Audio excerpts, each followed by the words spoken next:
जंगल के बिल्कुल बीचों बीच पुराना बीज बैंक खड़ा था। आज उसका आखिरी दिन था और दरवाजे पर धूल उड़ रही थी।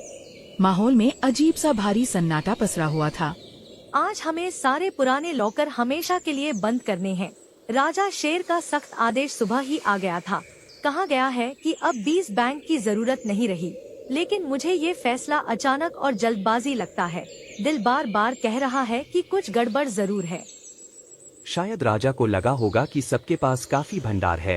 पिछले साल की बारिश ने खेतों को भर दिया था, पर इतने सालों पुरानी व्यवस्था यूं बंद करना अजीब है। कई जानवर सुबह से ही चिंतित घूम रहे हैं। मुझे भी अंदर से बेचैनी सी महसूस हो रही है। हमारा काम आदेश मानना जरूर है, लेकिन बिना वजह सवाल उठना भी स्वाभाविक है। चलो आखिरी गुफा लॉकर की जांच कर लेते हैं। उसके बाद मुख्य दरवाजा हमेशा के लिए बंद करेंगे। शायद वहीं से कोई जवाब मिल जाए। गुफा नंबर 786 अभी भी सील है। इसका मालिक वही ईमानदार हाथी था ना, जो सालों पहले दलदल में डूब गया बताया गया था। उसके बाद से किसी ने इसे छुआ भी नहीं। फिर आज अचानक इसे क्यों खोलना है?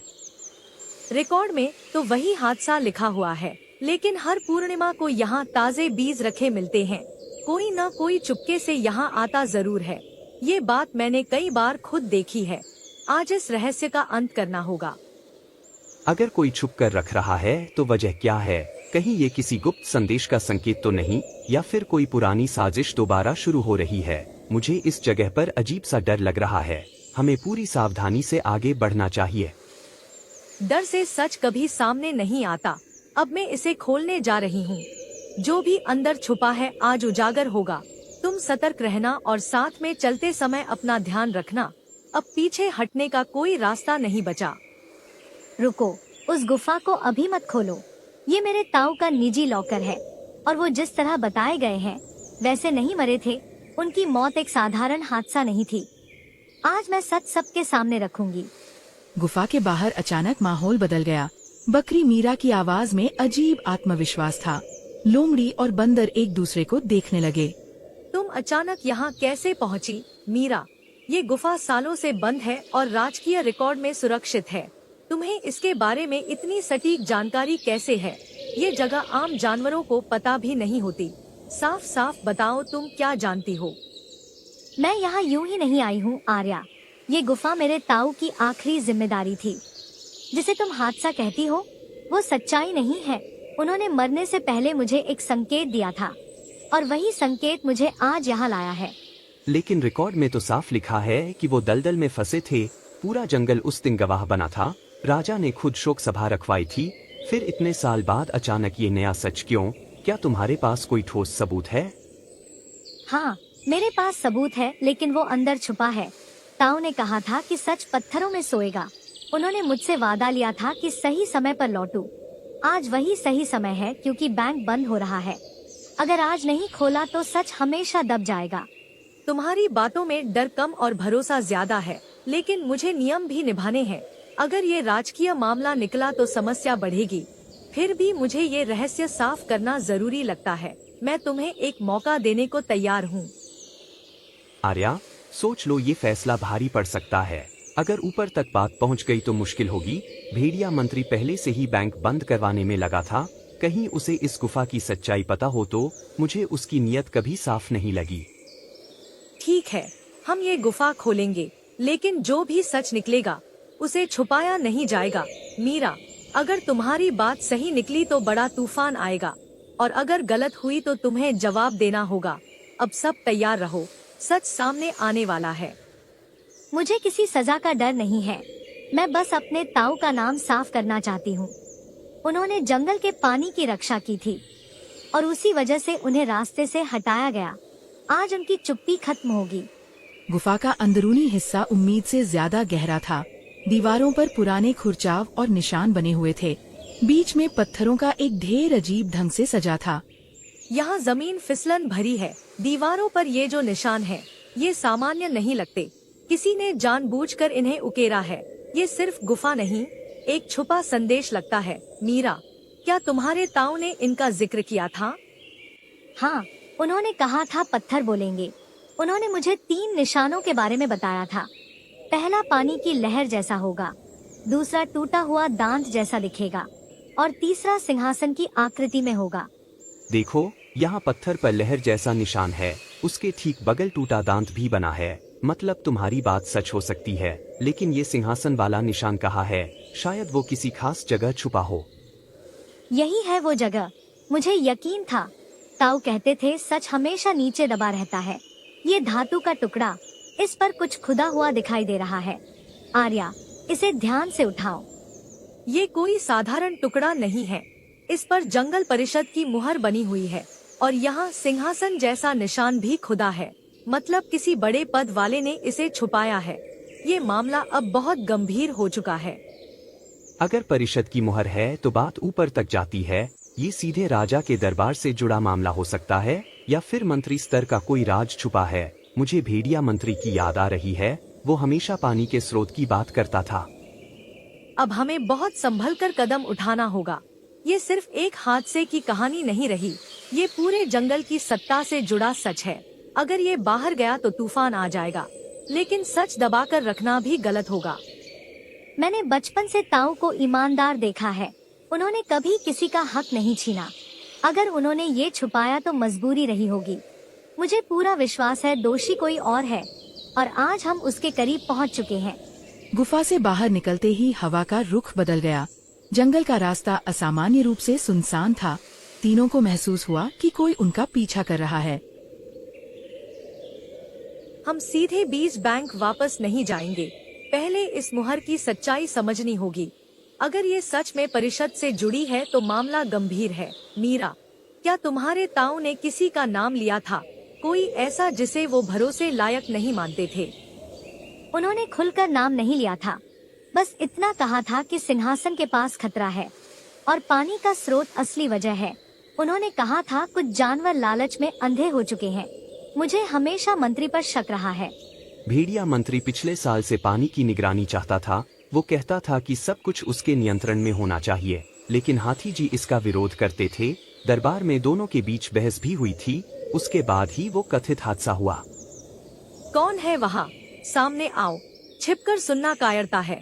हम जानते हैं कोई हमारी बात सुन रहा है। अगर हिम्मत है तो सामने दिखो, वरना हम खुद ढूंढ लेंगे।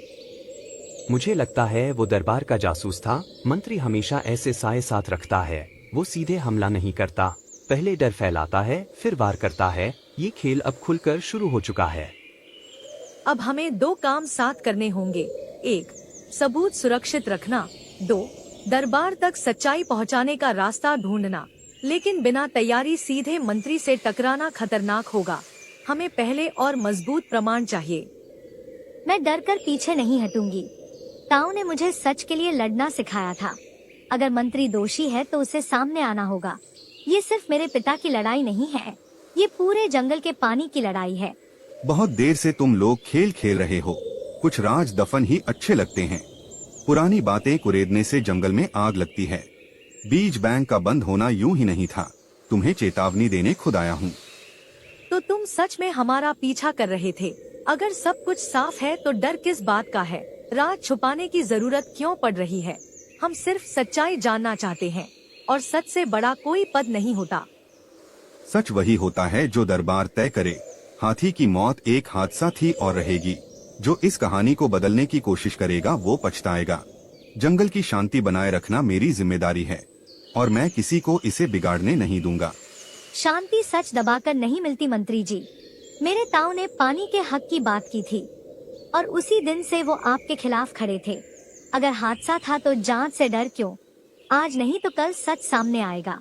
तुम अभी छोटी हो और अनुभव कम है। सत्ता के खेल को समझना आसान नहीं होता। कुछ बलिदान जंगल के हित में जरूरी होते हैं। तुम्हारे ताऊ ने सीमा पार की थी, और परिणाम वही हुआ जो होना था। तुम लोग समझ नहीं रहे हो हालात कितने गंभीर हैं। पुराने मामलों को छेड़ना खतरनाक साबित होगा। दरबार में मेरी बात सुनी जाती है।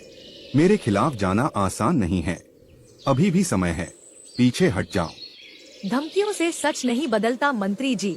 आप जितना दबाव डालेंगे शक उतना बढ़ेगा। अगर सब कुछ साफ है तो खुली जांच कराइए। हम सिर्फ न्याय की मांग कर रहे हैं, और ये जंगल का हक है। आपने अभी कहा कि कुछ बलिदान जरूरी थे। क्या मेरे ताऊ वही बलिदान थे? उन्होंने पानी सबके लिए मांगा था, क्या वो आपकी योजना के खिलाफ थे?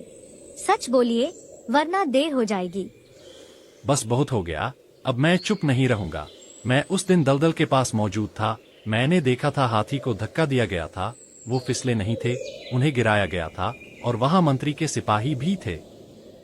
भालू, सोच समझकर बोलो। झूठे आरोप का परिणाम गंभीर होता है। तुम्हें शायद भ्रम हुआ होगा। उस दिन दलदल में कुछ भी साफ नहीं दिखता। अपने शब्द वापस लो। मुझे किसी भ्रम ने नहीं, सच ने जगाया है। मैं सालों डर के कारण चुप रहा, लेकिन मीरा की हिम्मत ने मुझे आवाज दी। मैंने अपने कानों से आदेश सुना था, हाथी को रास्ते से हटाने का आदेश।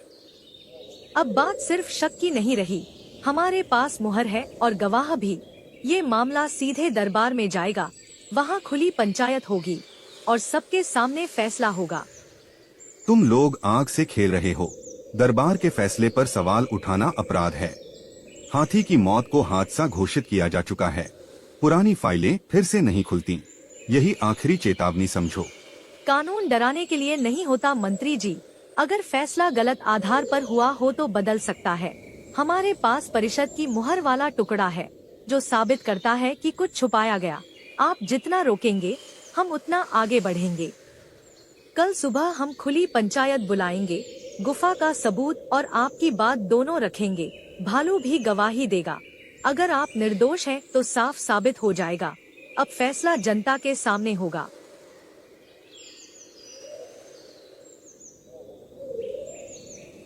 आज की पंचायत असाधारण है। हाथी की पुरानी मौत पर सवाल उठाए गए हैं।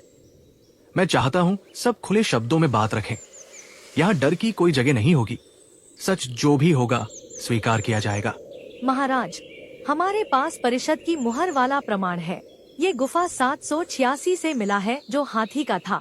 उसमें सिंहासन का चिन्ह उकेरा हुआ है। ये साबित करता है मामला साधारण नहीं था। हम निष्पक्ष जांच की मांग करते हैं। महाराज, ये सब भ्रम फैलाने की कोशिश है। पुरानी फाइलें दोबारा खोलना अशांति फैला सकता है। कुछ जानवर निजी भावनाओं में बह रहे हैं। हादसे को साजिश बताना खतरनाक है। जंगल की स्थिरता पहले आती है। महाराज, मैं उस दिन दलदल के पास था। मैंने हाथी को धक्का खाते देखा था। वो खुद नहीं फिसले थे। वहां मंत्री के सिपाही मौजूद थे। मैं डर के कारण चुप रहा। भालू, तुम्हें अपने शब्दों की गंभीरता समझनी होगी। क्या तुम ये गवाही सबके सामने दोहराते हो? झूठ साबित हुआ तो दंड कठोर होगा, लेकिन सच हुआ तो न्याय होगा। सोचकर जवाब दो। मैं पूरी जिम्मेदारी से कह रहा हूँ। मैंने मंत्री को आदेश देते सुना था। हाथी पानी के निजी नियंत्रण के खिलाफ थे। उन्हें रास्ते से हटाने की बात कही गई थी। मैं अब और चुप नहीं रह सकता। महाराज, मेरे ताऊ ने पानी सबके लिए मांगा था। उन्होंने लालच के खिलाफ आवाज उठाई थी। अगर ये अपराध है तो मैं भी वही करूंगी। सच दबाने से शांति नहीं मिलती। मैं न्याय की विनती करती हूँ। मंत्री भेड़िया, तुम्हारे खिलाफ गंभीर आरोप है। प्रमाण और गवाही दोनों सामने है। जब तक जांच पूरी न हो तुम पद से मुक्त रहोगे। तुम्हें अस्थायी रूप से हिरासत में लिया जाता है। जंगल में कानून सब पर समान है। आज जो सामने आया है वो चिंताजनक है। अगर सत्ता का दुरुपयोग हुआ है तो ये गंभीर अपराध है। हाथी वर्षों तक जंगल के रक्षक रहे थे। उनकी छवि पर लगा दाग अब हटाना होगा। मैं पूरी सच्चाई जानना चाहता हूँ। महाराज, गुफा से मिला धातु का टुकड़ा सिर्फ शुरुआत है। उसमें पानी के स्रोत का गुप्त नक्शा भी छुपा था। यह नक्शा निजी नियंत्रण की योजना दिखाता है। हाथी ने इसका विरोध किया था, इसी कारण उन्हें हटाया गया। मेरे ताऊ ने आखिरी बार कहा था डरना मत। उन्होंने बताया था कुछ बड़े जानवर लालच में अंधे हैं। वो चाहते थे पानी सब में बराबर बंटे। उन्होंने अपने लिए कुछ नहीं मांगा था। उनका सपना बस न्याय था। अगर ये सच है तो हाथी निर्दोष थे। उनकी मौत को हादसा कहना भूल थी। जंगल की ओर से मैं उनकी प्रतिष्ठा बहाल करता हूँ। उनके नाम पर पानी संरक्षण नियम लागू होंगे। अब कोई भी निजी कब्जा नहीं करेगा। महाराज, आज मेरा बोझ हल्का हुआ है। मैं वर्षों तक अपराध बोध में जीता रहा। सच बोलने में देर हुई पर सही समय आया। हाथी सच्चे रक्षक थे। आज उनका सम्मान लौट आया। जंगल को पारदर्शी व्यवस्था की जरूरत है। पानी और बीज सबके अधिकार हैं। सत्ता को जवाबदेह बनाना जरूरी है, वरना इतिहास खुद को दोहराएगा। आज से नया अध्याय शुरू होना चाहिए। ताऊ, आज आपका नाम साफ हो गया। आपने जो सिखाया वो मैंने निभाया। मैं वादा करती हूँ आपकी राह नहीं छोड़ूंगी। पानी अब किसी एक का नहीं रहेगा। आपकी आवाज अब जंगल की आवाज है। मीरा, तुम्हारी हिम्मत सराहनीय है। तुमने पूरे जंगल को सच्चाई दिखाई। आज से बीज बैंक फिर खुलेगा और उसका संचालन पारदर्शी होगा। न्याय ही जंगल की असली ताकत है। मैंने भूख और डर दोनों को बहुत करीब से देखा है। मैं नहीं चाहती कि कोई और वैसा महसूस करे। ये बैंक अब जरूरतमंदों के लिए हमेशा खुला रहेगा। हम मिलकर हर जानवर की बात सुनेंगे। अब जंगल में बराबरी सच में दिखेगी। मीरा, तुम्हारे साहस ने सबको रास्ता दिखाया है। अगर तुम आवाज न उठाती तो सच्चाई सामने नहीं आती। आज हम साथ खड़े हैं, इसलिए मजबूत हैं। इस जिम्मेदारी को निभाना आसान नहीं होगा, लेकिन हम पीछे नहीं हटेंगे। मैंने सिर्फ वही किया जो सही लगा। सच बोलना कभी कभी डरावना होता है, पर चुप रहना उससे भी ज्यादा खतरनाक है। अब मुझे भरोसा है कि जंगल बदलेगा और ये बदलाव स्थायी होगा। मैं रोज बीजों की गिनती और बांटने का काम देखूंगा। कोई भी अनाज छुपाकर नहीं रखेगा। सब रिकॉर्ड खुले रहेंगे और सब देख सकेंगे। पारदर्शिता ही भरोसे की नींव है। अब कोई चालबाजी नहीं चलेगी। मैं स्वीकार करता हूँ कि मेरा निर्णय गलत था। शक्ति का मतलब अकेले फैसला लेना नहीं होता। सच्चा नेता वही है जो सबकी सुने। आज से मैं भी इस नियम का पालन करूंगा। जंगल का भविष्य हम सब मिलकर तय करेंगे। तो आज से यह तय हुआ कि कोई भी भूखा नहीं सोएगा। पानी और भोजन हर जीव का अधिकार है। हम इस नियम की रक्षा जान देकर भी करेंगे। यही हमारे जंगल की नई पहचान होगी और यही हमारी असली जीत है।